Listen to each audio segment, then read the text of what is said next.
continue abençoando a nossa noite de terça-feira. Livro do Apocalipse, capítulo 1. Livro do Apocalipse, capítulo 1, que diz assim, do versículo 1 ao 2. Revelação de Jesus Cristo, a qual Deus lhe deu para mostrar aos seus servos as coisas que brevemente devem acontecer. E pelo seu anjo as enviou e as notificou a João, seu servo, ao qual testificou da palavra de Deus e do testemunho de Jesus Cristo e de tudo que tem visto.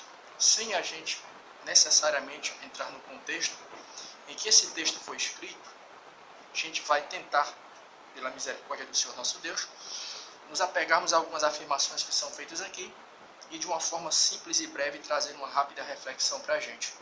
A primeira coisa qual é? Que nós podemos tirar das afirmações, de uma das afirmações que estão presentes nesse texto, revelação de Jesus Cristo.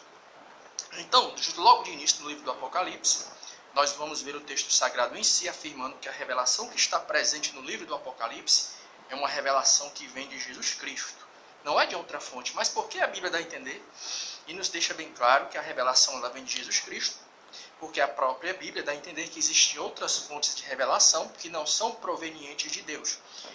Primeira Epístola de João, capítulo 4, versículo 1. Primeira Epístola de João, capítulo 4, versículo 1, que diz assim: Amados, não creais em todo espírito, mas provai se os espíritos são de Deus, porque já muitos falsos profetas se têm levantado no mundo. Primeira Epístola de João, capítulo 4, versículo 1.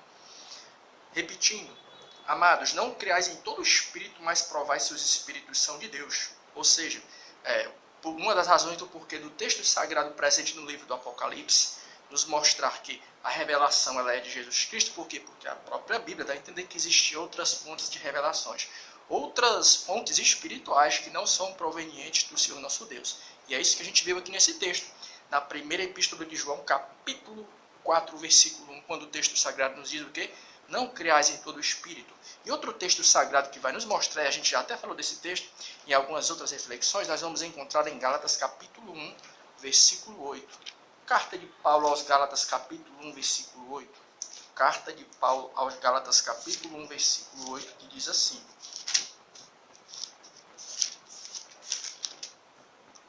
Mas ainda que nós mesmos, ou um anjo do céu vos anuncie outro evangelho, além do que já vos tenho anunciado, seja anátema.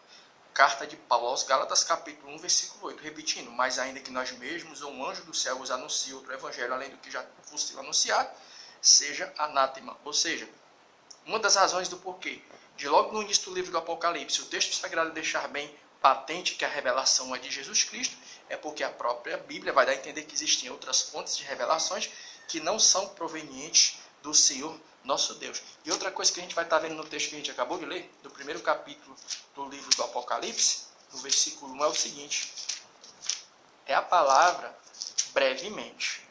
Revelação de Jesus Cristo, ao qual Deus lhe deu para mostrar aos seus servos as coisas que brevemente devem acontecer.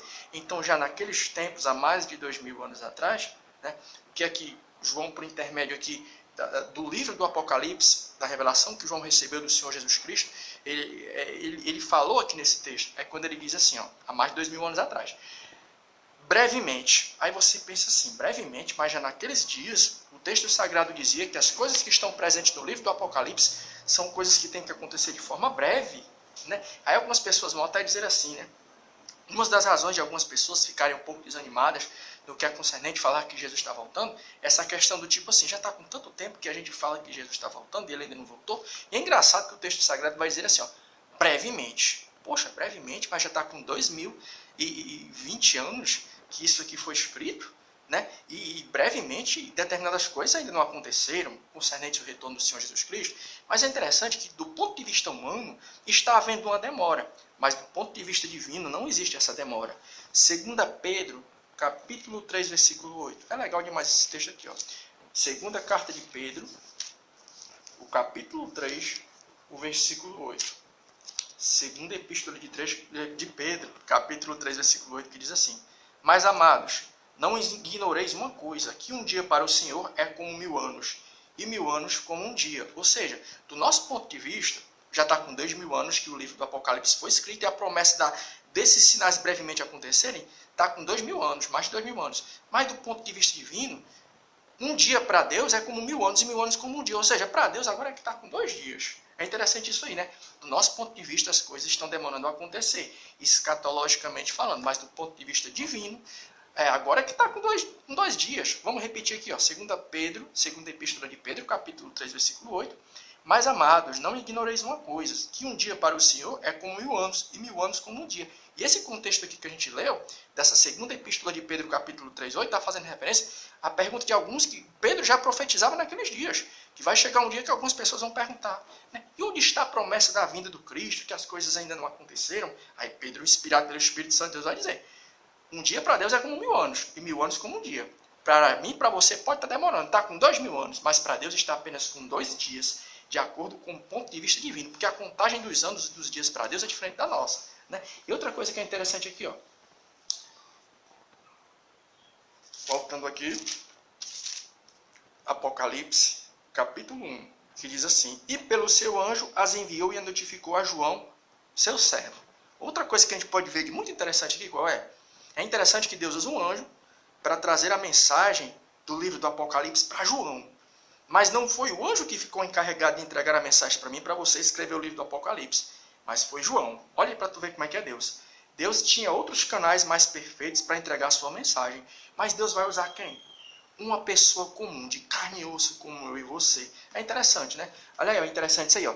Atentando para a fragilidade do canal, o qual Deus usou para escrever o livro do Apocalipse. Deus tinha outros meios para entregar essa revelação. Mas Deus usou quem? João, um ser de carne e osso como eu e você. Olha como é interessante isso aqui, ó. 2 Coríntios, capítulo 4, versículo 7. Segunda carta de Paulo aos Coríntios, capítulo 4, versículo 7. Temos, porém, esse tesouro em vasos de barro, para que a excelência do poder seja de Deus e não de nós. Ou seja, Deus usando um vaso de barro, um ser como eu e você, para escrever a revelação do Apocalipse, para tu ver como o Senhor nosso Deus ele é. Do ponto de vista humano, João era apenas um ser comum, cheio de fragilidade, um vaso de barro. Mas foi nesse vaso de barro que Deus escolheu para entregar o que é a revelação, o seu tesouro, que é a revelação do livro do Apocalipse. Segunda carta de Paulo, capítulo 4, verso 7, que diz assim, temos, porém, esse tesouro em vasos de barro, para que a excelência do poder seja de Deus e não de nós. Olha aí. Deus usando um ser comum, como eu e você, como João, cheio de fragilidade, para entregar a mensagem do Apocalipse, né? E que Deus em Cristo continue abençoando a nossa noite, em nome de Jesus Cristo. Amém.